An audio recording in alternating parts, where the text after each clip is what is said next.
हाँ जी, नमस्कार दोस्तों। मैं रवि कुमार आपका स्वागत करता हूं अपने YouTube चैनल, आपके अपने YouTube channel GK with Ravi में।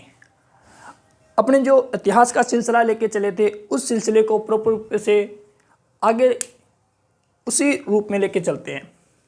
आज प्रमुख रूप से अपने बात करेंगे प्रमुख राजवंश और प्रमुख राजवंश में भी किसकी बात करेंगे? चौहान राजवंश की।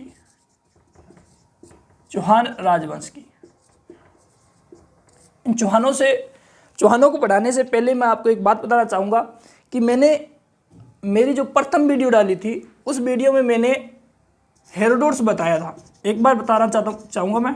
हेरोडोटस मैंने ये बताया था कि उसका जन्म यूनान में हुआ था और कब हुआ था? 484 ईसा पूर्व। मृत्यु कब हुई थी? 425 ईसा पूर्व। इसके साथ ही मैंने बताया था उन्होंने द हिस्टोरिका ग्रंथ की रचना की थी, बुक की रचना की थी। कब की थी? तो मैंने सन बताया था 440 ईसा पूर्व। यहां लिखा है मैंने ईसा पूर्व और यहां भी चल रहा है ईसा पूर्व। इसी के साथ मैंने बता दिया 5वीं शताब्दी। इतना रहकर मैं चुप रह गया था कि मैंने ये नहीं बोला 5वीं शताब्दी ईसा पूर्व। तो कॉमन सी बात है, आप समझो जो व्यक्ति ईसा पूर्व से चला है तो ये 5वीं शताब्दी भी ईसा पूर्व भी होगी ना। तो इस बात को इश्यू बनाने की जरूरत नहीं है कि 5वीं शताब्दी और 440 ईसा पूर्व में फर्क बहुत है। मेरा कहने का तात्पर्य ये था कि 5वीं शताब्दी ईसा पूर्व में रचना हुई है लगभग। यदि सन ना पूछे, यदि शताब्दी पूछ लिया जाए तो 5वीं शताब्दी ईसा पूर्व में रचना हुई थी। ये पिछली वीडियो का डाउट था जो मैंने क्लियर कर दिया। आगे देखते हैं।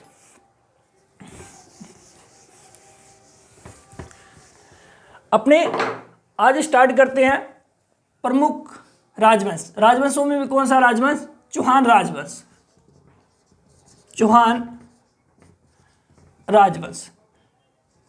चौहानों के अंदर अपने पहले पढ़ेंगे चौहानों की कितनी शाखाएं थी, चौहानों की उत्पत्ति कहाँ से हुई थी, चौहानों का मूल स्थान कहाँ था और चौहानों की राजधानी कौन सी थी, चौहानों की वर्तमान राजधानी प्राथमिक राजधानी कौन सी थी और चौहानों की मूल राजधानी कौन सी थी। ठीक है। फिर किन किन शासकों ने चौहानों अपनी राजधानी एक स्थान से दूसरे स्थान परिवर्तन की थी, उनके बारे में पढ़ेंगे। पहले पढ़ते हैं चौहान राजवंश के अंदर सबसे पहले पढ़ते हैं सांवर के चौहान राजवंश के अंदर पहले पढ़ते हैं सांवर के चौहान, या इन्हें कहते हैं स्पादलक्ष्य के चौहान। देखो भाई, सांवर झील के आसपास किसी राजवंश का यदि उद्भव हुआ है तो वो कौन सा है? सांवर के चौहान, या इन्हें कहते हैं स्पादलक्ष्य चौहान। सांवर झील के आसपास इनका उद्भव हुआ है तो इसका नाम ही पड़ गया सांवर के चौहान या स्पादलक्ष्य के चौहान। सांवर के चौहान या स्पादलक्ष्य चौहानों का संस्थापक कौन था? तो याद रखना कौन था? वासुदेव था। कौन था? वासुदेव चौहान ने चौहान वंश की या सांवर के चौहानों की स्थापना कब की थी? चौहानों की स्थापना की थी 551 ईस्वी में। 551 ईस्वी में। इस बात की हमें जानकारी कहाँ से मिलती है? इस बात की हमें जानकारी मिलती है बिजोलिया शिलालेख से। बिजोलिया शिलालेख में कहा गया है कि सांवर के चौहानों का संस्थापक वासुदेव चौहान है, या अपने इसे बोलते हैं वासुदेव चौहान को चौहानों का आदि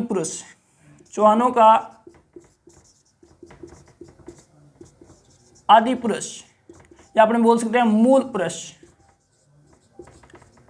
ठीक है भाई, आदि पुरुष या मूल पुरुष। मैंने ये बताया कि सांवर के चौहानों का संस्थापक कौन है? वासुदेव चौहान ने चौहानों की स्थापना कब की है? तो 551 ईस्वी में। आगे देखो,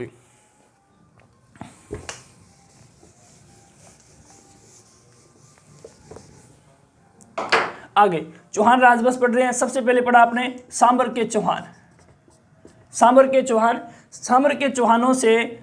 चौहानों की स्थापना 551 ईस्वी में किसने की थी? वासुदेव चौहान ने की थी।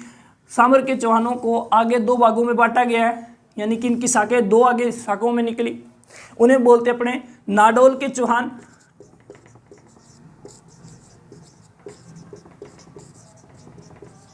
नाडोल के चौहान। इन नाडोल के चौहानों का संस्थापक कौन है? नाडोल के चौहानों का संस्थापक, नाडोल के चौहानों का संस्थापक है लक्ष्मण देव। लक्ष्मण देव ने 960 ईस्वी में सामर से एक नई शाखा निकालकर नाडोल के चौहानों की स्थापना की थी। कब? 960 ईस्वी में। फिर सामर से ही एक शाखा और निकली जिसे अपने बोलते हैं अजमेर के चौहान। क्या बोलते हैं? अजमेर के चौहान। अजमेर के चौहान वंश की स्थापना अजय राज ने की थी। संस्थापक कौन है? अजय राज। अजय राज ने यह स्थापना कब की थी? तो याखना 1113 ईस्वी में। कब की थी? 1113 ईस्वी में। 1113 ईस्वी में। नाडोल के चौहानों से आगे दो शाखाएं फिर निकली।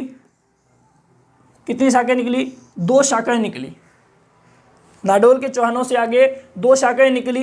एक को बोलते अपने जालोर की शाखा, यहां पर बोल सकते जालोर के चौहान, और दूसरा है बूंदी के चौहान।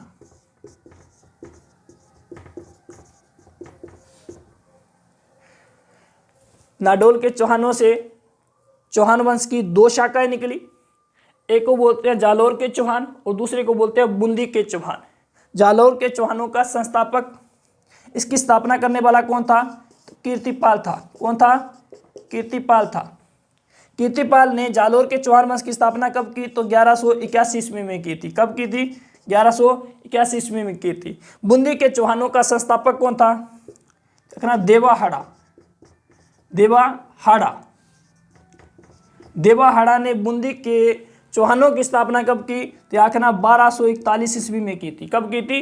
1241 ईस्वी में। आगे देखो, अजमेर के चौहानों का संस्थापक कौन है? अजय राज है।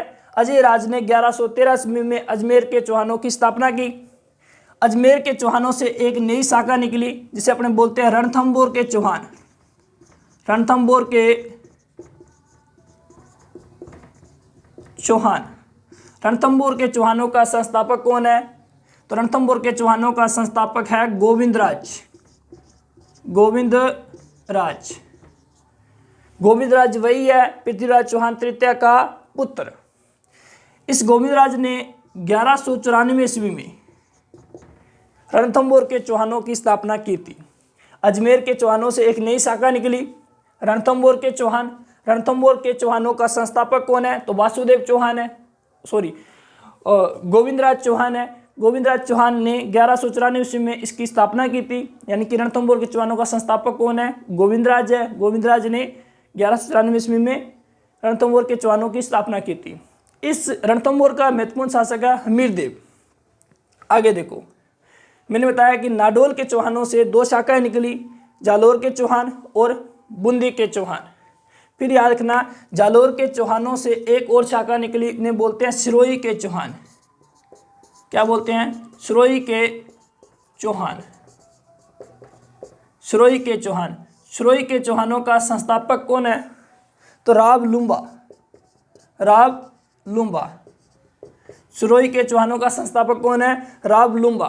राव लुम्बा ने कब की स्थापना? तो 1311 ईस्वी में राव लुम्बा ने सिरोही के चौहानों में स्थापना कब की? सिरोही के चौहानों की स्थापना कब की थी? तो याद रखना, कब की थी? 1311 ईस्वी में। दोबारा से देखो, अपने पढ़ रहे हैं सामर के चौहान। सामर के चौहान 2 भागों में बटे, एक चले गए नाडोल की तरफ तो उन्हें बोलते हैं नाडोल के चौहान, दूसरी शाखा निकलेगी अजमेर की तरफ, इसलिए इन्हें बोलते हैं अजमेर के चौहान। अजमेर के चौहानों की स्थापना की थी अजय राज ने। कब की थी? तो 1113 ईस्वी में की थी। फिर बोलते हैं नाडोल के चौहान। नाडोल के चौहानों का संस्थापक है लक्ष्मण देव। लक्ष्मण देव ने नाडोल में चौहान वंश की स्थापना 960 ईस्वी में की थी। फिर नाडोल के चौहान 2 भागों में बट गए, एक को बोलते हैं जालोर के चौहान। जालोर के चौहानों का संस्थापक है कीर्तिपाल चौहान। कीर्तिपाल चौहान ने 1181 ईस्वी में जालोर के चौहानों की स्थापना की थी। दूसरी शाखा है बूंदी के चौहान। बूंदी के चौहानों का संस्थापक है देवाहाड़ा। देवाहाड़ा ने बूंदी के चौहानों की स्थापना की थी 1241 ईस्वी में। आगे देखो, आगे है जालोर के चौहान। आगे चले, जालोर के चौहानों से आगे एक नई शाखा निकली, उन्हें बोलते हैं सिरोही के चौहान। सिरोही के चौहानों का संस्थापक है राव लुम्बा। सिरोही का सबसे बड़ा ऊंचा पर्वत क्या है? गुरु शिखर है। तो वो लंबा है, तो याद रखना रावलुम्बा। रावलुम्बा, रावलुम्बा से याद रखना सिरोही के चौहानों का संस्थापक कौन है? रावलुम्बा। कब की स्थापना? तो 1311 ईस्वी में। बूंदी के चौहानों से आगे एक शाखा और निकली जिन्हें बोलते हैं कोटा के चौहान।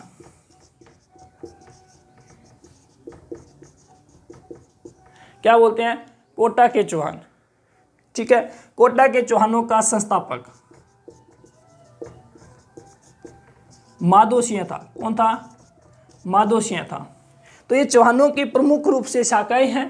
चौहानों का वृक्ष मान लो, चौहानों का मेन जड़ कौन है? तो सामर के चौहान है। सामर के चौहानों का स्थापना किसने की थी? वासुदेव चौहान ने की थी। कब की थी? तो 551 ईस्वी में की थी।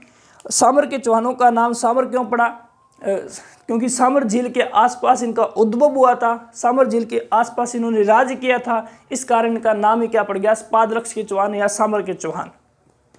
ठीक है, इसके बाद याद रखना अपने दो चीज और रखना है। अब कुछ एक जगह पूछ लेता है क्या सिवाना में भी चौहान रहते थे? याद रखना सिवाना में भी, सिवाना के भी चौहान है, तो सिवाना के चौहान है। इसके अलावा आप याद रखना शेखावाटी के चौहान भी है। शेखावाटी के चौहान भी है। कई बार पूछ लेता है एग्जाम में क्या चौहानों का संबंध कभी सिवाना से था?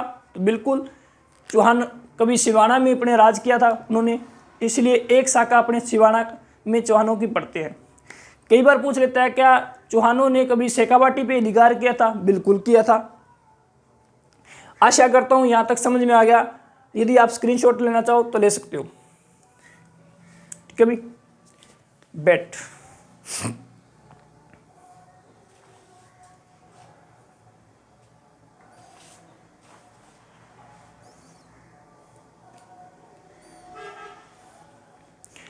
चलें भाई नेक्स्ट की ओर, साफ कर रहा हूं। आशा करता हूं आपके समझ में आया होगा। सौखो ही है, ज्यादा औखो को नहीं। यहाँ याद रखियो कि सामर का चौहान है। सामर का चौहान का संस्थापक वासुदेव है। वासुदेव का आगे कोई वंशज जो है दो भागा में बांट गया, एक तो नाडोल चले गया, एक अजमेर चले गया। नाडोल आ गया जालोर चले गया, जालोर आ गया सिरोही चले गया। ठीक है, इन्हें बूंदी चले गया, बूंदी आ गया कोटा में चले गया। इन्हें अजमेर गया, अजमेर आ गया किसी शाखा निकल गई, रणथंभौर की शाखा निकल गई। आगे आप बढ़ा चौहाना की उत्पत्ति। चौहानों की उत्पत्ति पहले तो याद रखना, ये जो चौहान शब्द बना है ये चाहमान शब्द से बना है। चाहमान शब्द से बना है। चौहान जो शब्द है, चौहानों की उत्पत्ति, चौहान शब्द की उत्पत्ति है वह चाहमान शब्द से हुई है।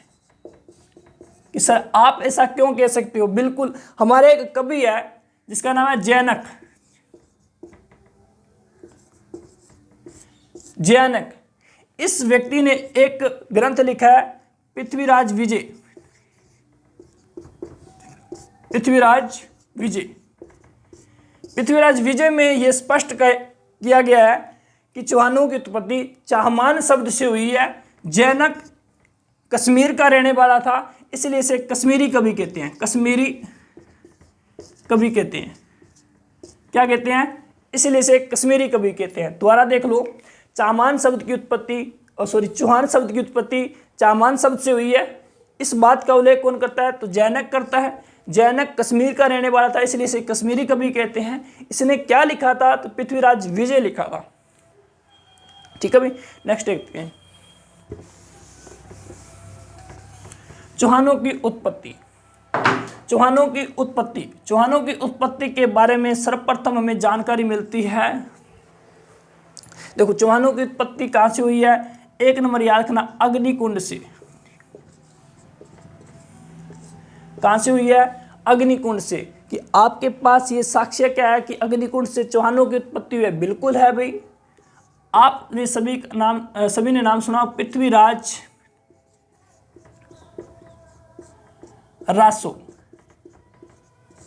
पृथ्वीराज रासो जो ग्रंथ है, इस ग्रंथ में कहा गया है कि चौहानों की उत्पत्ति अग्निकुंड से हुई है। कैसे? बताता हूं। पृथ्वीराज रासो का रचयिता कौन है? चंद बरदाई है, चंद बरदाई, चंद बरदाई है। ठीक है, चंद बरदाई ये कहता है कि चंद बरदाई ये कहता है कि चौहानों की उत्पत्ति अग्निकुंड से हुई है। किस ग्रंथ के अनुसार? तो अपने ग्रंथ पृथ्वीराज रासो के अनुसार। कैसे? तो ये कहता है कि ये क्या है? माउंट आबू है। कौन सा है? ये मान लो आबू पर्वत है। आबू पर्वत आपको पता है कहाँ है? सुरोई में है। आबू पर्वत कहाँ है? सुरोई में। इस आबू पर्वत पर एक गुरु रहते थे, उनका नाम था गुरु वशिष्ठ, गुरु वशिष्ठ। गुरु वशिष्ठ ने एक यज्ञ किया था। उस यज्ञ से 3 जातियों का उद्भव हुआ, प्रतिहार,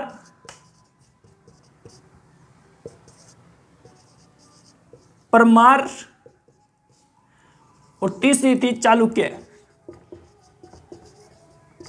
या इन्हें कहते हैं सोलंकी। अब आप पूछोगे सर यज्ञ क्यों किया? तो ये ऋषि थे। प्राचीन समय में राक्षस लोग थे, दानव लोग थे। वो क्या करते थे? जो ऋषि मुनि थे उनको तंग किया करते थे। कोई भी कार्य हो, यज्ञ किया करते थे तो उनके यज्ञ को बुझा दिया जाते थे, ज़्यादा नहीं तो कभी पंगे लेके भाग जाना। तो ये गुरु वशिष्ठ तंग होके इन 3 जातियों का उद्भव करता है। किस? अग्निकुंड से यज्ञ करता है। यज्ञ 4 योद्धों का जन्म लेता है, 3 योद्धों का जन्म लेता है। जब इन तीनों की पार नहीं पड़ती है, यानी कि उन दानवों को हरा नहीं सकता, उन राक्षसों को हरा नहीं सकता, तो चौथी जाति का उद्भव होता है। उस चौथी जाति का नाम क्या है? चौहान।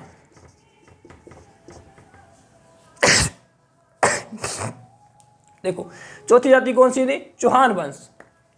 ठीक है, तो यहाँ कहना गुरु वशिष्ठ ने आबू पर्वत पर अग्निकुंड यज्ञ किया था। उस अग्निकुंड से 4 जातियों का उद्भव हुआ था, परमार, चालुक्य, सोलंकी, चौहान। इस बात की में जानकारी कौन देता है? तो चंद बरदाई। किसके आधार पे? तो अपने ग्रंथ पृथ्वीराज रासो के आधार पे। इस बात का समर्थन कौन करता है? इस बात का समर्थन करता है कि पृथ्वीराज रासो जो कह रहा है या चंद बरदाई जो कह रहा है ये बात सत्य है। इस बात का समर्थन कौन करता है? अबुल फजल, मोहनोत नैणसी, मोहनोत नैणसी व मोहनोत नैणसी व सूर्यमल मिश्रण, सूर्यमल मिश्रण। मोहनोत नैणसी व सूर्यमल मिश्रण ये कहता है कि चंद बरदाई जो बात बोल रहा है वो बात बिल्कुल क्या है? सत्य है कि चौहानों की उत्पत्ति कहाँ से हुई है? अग्निकुंड से हुई है। कहाँ से हुई है? अग्निकुंड से हुई है। यहाँ तक क्लियर हो गया? आगे चले क्या? तो चौहानों की उत्पत्ति कहाँ से हुई है? अग्निकुंड से हुई है। आगे देखो, स्क्रीनशॉट ले लो एक बार।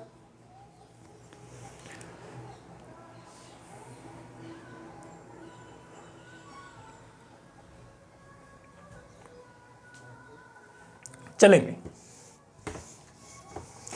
2 बातें अपने कर लेते हैं चंद बरदाई के बारे में। चंद बरदाई कौन था? चंद बरदाई था दरबारी, बिल्कुल दरबारी था। तो किसका था? तो याद रखना पृथ्वीराज चौहान थर्ड का। किसका था? पृथ्वीराज चौहान थर्ड का। पृथ्वीराज चौहान तृतीय का शासनकाल है 1177 से लेकर 1192 ईस्वी तक। चंद बरदाई का बचपन का नाम था बालिद। क्या नाम था? बालिद। चंद बरदाई का जन्म कहाँ हुआ था? लाहौर में।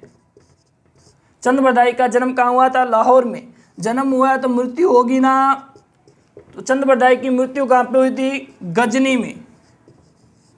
चंद बरदाई की मृत्यु कहाँ पे हुई थी? गजनी में। चंद बरदाई को हिंदी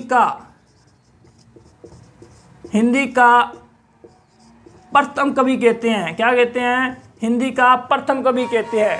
चंद बरदाई को हिंदी का क्या कहते हैं? प्रथम कवि कहते हैं। और सुनो, चंद बरदाई की रचना पृथ्वीराज रासो, इसे हिंदी भाषा का प्रथम ग्रंथ कहते हैं। हिंदी भाषा का क्या कहते हैं? प्रथम ग्रंथ कहते हैं। कौन सा ग्रंथ कहते हैं? हिंदी भाषा का प्रथम ग्रंथ। याद रखना, कौन सी भाषा का? हिंदी भाषा का प्रथम ग्रंथ। हिंदी भाषा का प्रथम ग्रंथ कौन सा है? पृथ्वीराज रासो। और बता दूं, इस पृथ्वीराज रासो को पूर्ण किया था जलन ने। किसने किया था? जलन ने। पृथ्वीराज रासो को पूर्ण किसने किया था? जलन ने। जलन कौन था? चंद बरदाई का पुत्री था, दत्तक पुत्र था। चंद बरदाई की पुत्री का नाम बता दूं, राजबाई था। क्या था भाई? राजबाई था। दो बातें मैंने एक्स्ट्रा बताई है कि पृथ्वीराज रासो, जिसके रचयिता कौन है? चंद बरदाई। चंद बरदाई दरबारी थे, इसके पृथ्वीराज चौहान तृतीय के। उसके मित्र भी थे, घनिष्ठ मित्र थे। 1177 से लेकर 1192 तक पृथ्वीराज चौहान का शासनकाल है। पृथ्वीराज रासो को पूर्ण किया था जलन ने। चंद बरदाई का बचपन का नाम था बालिद। चंद बरदाई का जन्म हुआ था लाहौर में। चंद बरदाई की मृत्यु हुई थी गजनी में। चंद बरदाई को हिंदी भाषा का प्रथम कवि कहते हैं। चंद बरदाई द्वारा लिखा गया ग्रंथ पृथ्वीराज रासो को हिंदी भाषा का प्रथम ग्रंथ कहते हैं। चंद बरदाई के बेटी का नाम था राजबाई। इतनी बातें क्लियर होगी तो आगे चले क्या? ठीक है भाई, आगे देखो। एक नंबर पर हमने उत्पत्ति पढ़ी है। ये चौहानों की उत्पत्ति कहाँ से हुई है? अग्निकुंड से हुई है। अब चौहानों को सूर्यवंशी कौन कौन मानते हैं? चौहानों को सूर्यवंशी कौन कौन मानते हैं? रामपाल है, टाइम।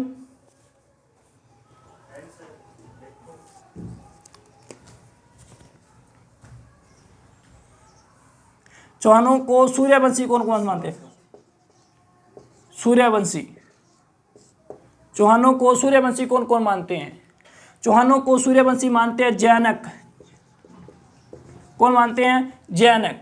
चौहानों को सूर्यवंशी मानते हैं नैनचंद्र सूरी। नैनचंद्र सूरी। चौहानों को सूर्यवंशी मानते हैं जोधराज। चौहानों को सूर्यवंशी मानते हैं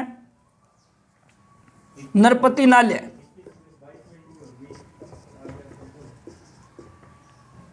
चार बातें समझना मेरी कि चौहानों को सूर्यवंशी कौन मानते हैं? जैनक मानते हैं। और कौन मानता है? नैनचंद्र सूरी मानते हैं। और कौन मानता है? तो जोधराज मानता है। और कौन मानता है? तो नरपति नाल्य। आप कहोगे सर कोई आधार? बिल्कुल आधार है। इसकी ग्रंथ का नाम है पृथ्वीराज विजय। चंद बरदाई की ग्रंथ का नाम है हमीर महाकाव्य।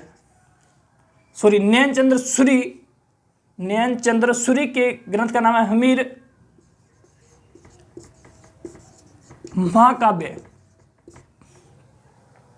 जोधराज ने लिखा था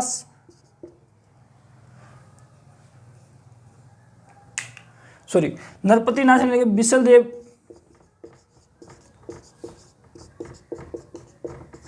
रासो। बिसलदेव रासो।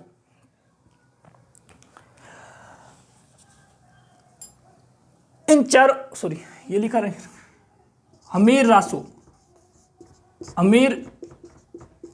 रासो। इन चार ग्रंथों के आधार पर इन चार कवियों ने चौहानों को सूर्यवंशी माना है। जैनक ये कहता है अपने ग्रंथ पृथ्वीराज रासो में कि चौहानों की उत्पत्ति सूर्यवंशी से हुई है। सूर्यवंशी कौन थे? तो भगवान। ठीक है। नैनचंद्र सूरी क्या कहता है कि चौहानों की उत्पत्ति हमीर महाकाव्य के अनुसार कहाँ से हुई है? सूर्यवंशी। तो ये चारों ही ग्रंथ क्या मानते हैं? चौहानों की उत्पत्ति सूर्यवंशी से मानते हैं। ठीक है भाई, इतनी बातें समझ में। तो आगे चले। और याद रखना, बेदला शिलालेख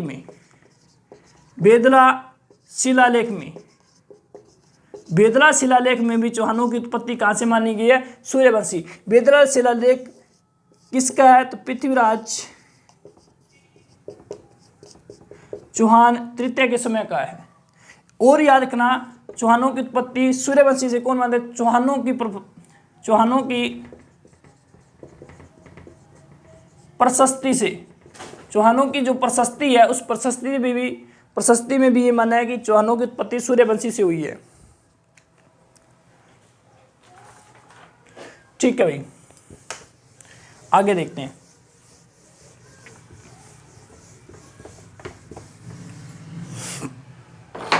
अब देखो सुधा माता अभिलेख 3 नंबर पे रखना, सुधा माता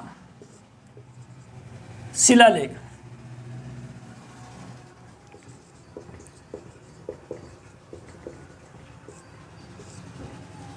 सुधा माता आपको पता है कहां पे है, तो जालौर में है। इस सुधा माता शिलालेख या अभिलेख में यह कहा गया है कि चौहानों की उत्पत्ति गुरु वशिष्ठ की आंख से हुई है। किससे हुई है? गुरु वशिष्ठ की आंख से हुई है। चौहानों की उत्पत्ति सुधा माता अभिलेख के अनुसार कहां से हुई है? गुरु वशिष्ठ की आंख से हुई है। इतनी बातें क्लियर होगी क्या? तो अब मेन टॉपिक आता है कि चौहानों की उत्पत्ति रियल में किससे माने। एक तो अग्निकुंड को याद रखना और एक याद रखना आप वत्स गोत्रीय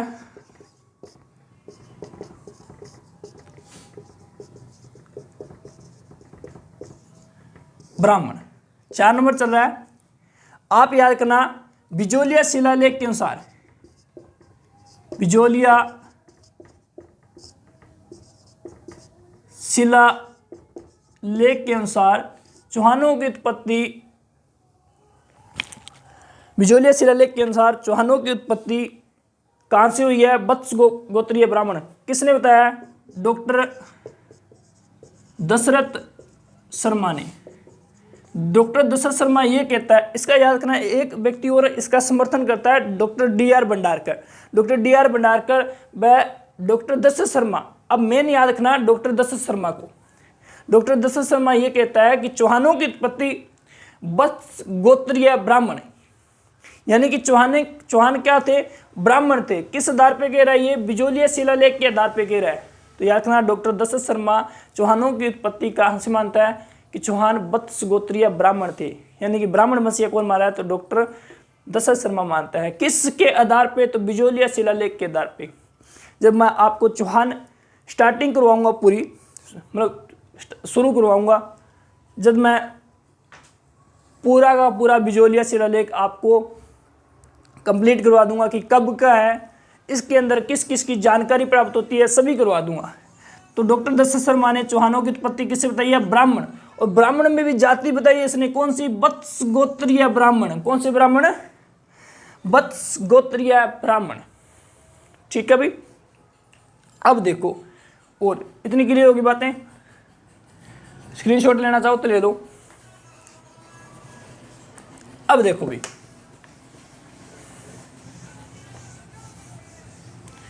चंद्रवंशी। चौहानों को चंद्रवंशी कौन कौन मानते हैं? चंद्रवंशी।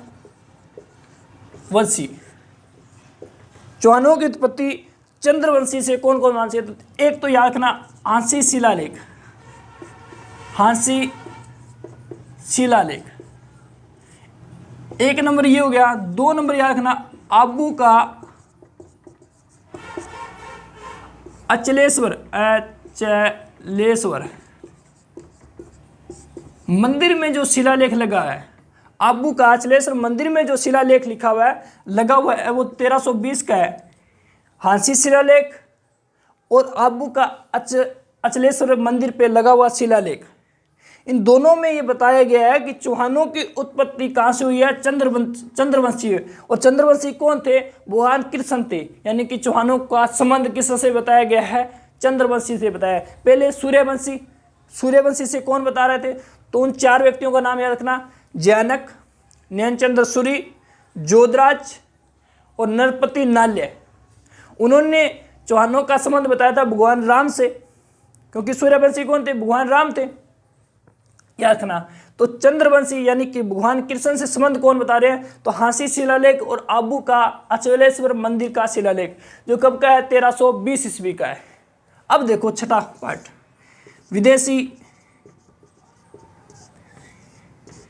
विदेशी। चौहानों को विदेशी कौन कौन मानते हैं? अब जो विदेश के हैं वो मानेंगे, जो इस देश के नहीं है वो क्या मानेंगे? इन्हें विदेशी मानेंगे। तो याद रखना, सबसे पहले प्रमुख नाम आता है colonel James Tod. James Tod ये कहते हैं कि चौहानों की उत्पत्ति अपने राजस्थान या भारत में नहीं हुई है, इनकी उत्पत्ति विदेश में हुई है। तो ये विदेशी जाति है चौहानों। चौहान क्या है? ये विदेशी जाति है। इस बात का उल्लेख कौन करता है? कर्नल जेम्स टोड करता है। दूसरी बात, इसका समर्थन कौन करता है? तो doctor B.A. Smith. B.A. Smith कहता है कि जो बात कर्नल जेम्स टोड बोल रहा है वो सच्ची बात है, वो क्या है? एकदम सच्ची बात है। इनकी उत्पत्ति कहाँ से हुई है? विदेश से हुई है। तो चौहानों को विदेशी किसने बताया है? कर्नल जेम्स टोड ने, और डॉक्टर B.A. स्मिथ ने बताया। किसने बताया? B.A. स्मिथ ने। आशा करता हूं मैंने जितना पढ़ाया आपके समझ में आया होगा। आगे अपने पढ़ेंगे चौहान वंश का संस्थापक, उनकी मूल स्थान कौन सा था, प्रारंभिक राजधानी कौन सी थी, फिर राजधानी परिवर्तन किसने की थी। आगे अपने प्रमुख शाखाएं पढ़ेंगे। ठीक है भाई। मैंने पिछली वीडियो में बताया था कि अपने प्रमुख कथन पढ़ते हैं। कथन में साथ में करवा दूंगा, जैसे कर्नल जेम्स टोड के जितने भी कथन है, जहां जहां जरूरत पड़ेगी मैं मामा साथ में करवा दूंगा। ठीक है भाई। आज की क्लास इतनी रहेगी। जय हिंद, जय भारत, जय राजस्थान।